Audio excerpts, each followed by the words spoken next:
Can you tell me a little bit about your upbringing? What did you want to be as a child? Was it always this kind of destiny for you, do you think? I've made some posts recently, and I think maybe, sometimes when I make posts, it can be a little frustrating because it takes a while. I'm not The Rock. I don't have the celebrity pull of some of these. I am popular on Instagram and stuff like that, but there's some people that are just on a whole nother level, and anything that they say, everybody just attaches to and gets excited. You hear The Rock say the word gratitude, and then 75 other people in that same day are using the word as well.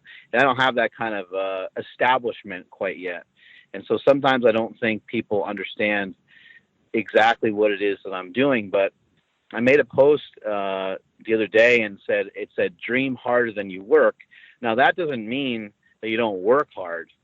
What that means is that you never give up on yourself, no matter what. You never, and not even never, because you're going to waver. Like, there's going to be times where it's like, I don't know if this is a good idea. But ultimately, in the long run, you don't give up on yourself to the point where you actually give up. There may be some self-doubt. Like, those things are very natural. There may be times where you're like, holy shit, I don't know if I can handle this. Of course, all those things are going to always creep into your head. But I'm a dreamer, and I have been since the time I was young. Since the time I was a kid, for whatever reason, I always dreamt. And I think a lot of it had to do with my dad was a 9-to-5 worker for IBM, a computer giant in the United States in the through the 80s and through part of the early 90s. He worked for this computer giant and he worked his ass off. But I think seeing my dad in the suit and tie every day made my brothers and I, or allowed my brothers and I, afforded us the ability to think and dream, because we didn't have to worry about, where our next meal was coming from. There was also a lot of love inside of our household.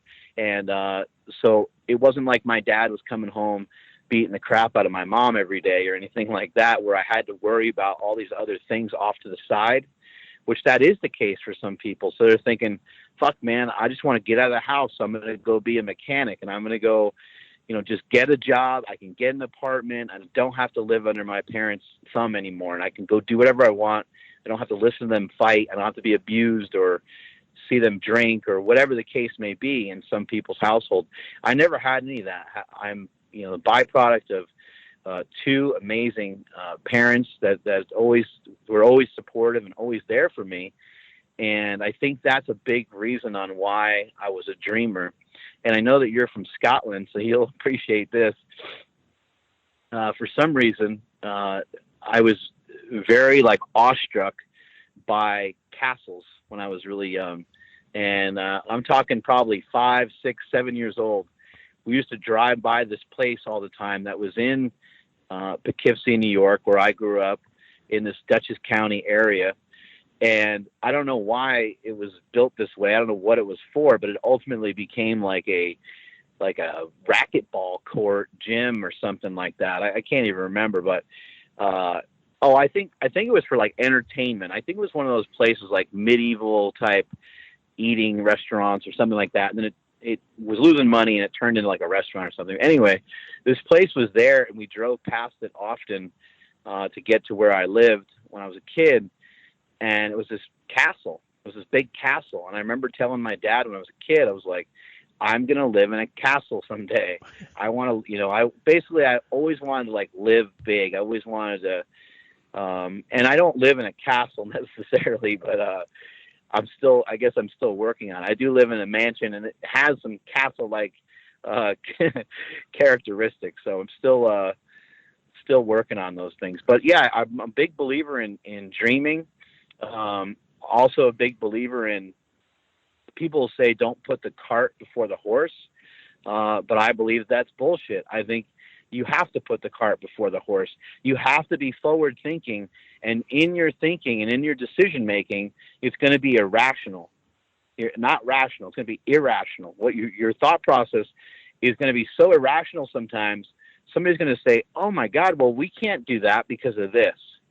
that's when you know you have a really good idea, and that's when you know you're on the right track. If it's such a good idea that it throws everything else off, then you know, like even something like I've never had an idea this big, but something like Uber, somebody might be like, you'll never get that off the ground because the taxi services and all the other car services, they'll be right up your ass the second you do that. And the government's not going to allow it. And again, right back to what I said, if it sounds irrational and sounds crazy, it's probably a pretty damn good idea. So put that cart before the horse, dream bigger, dream harder than you work. When you put the cart before the horse, you're going to have to realize that you're going to have to be the son of a bitch that's going to have to lug that thing for a little while until you can get enough momentum and get other people to believe in you, and you can all drag the cart together.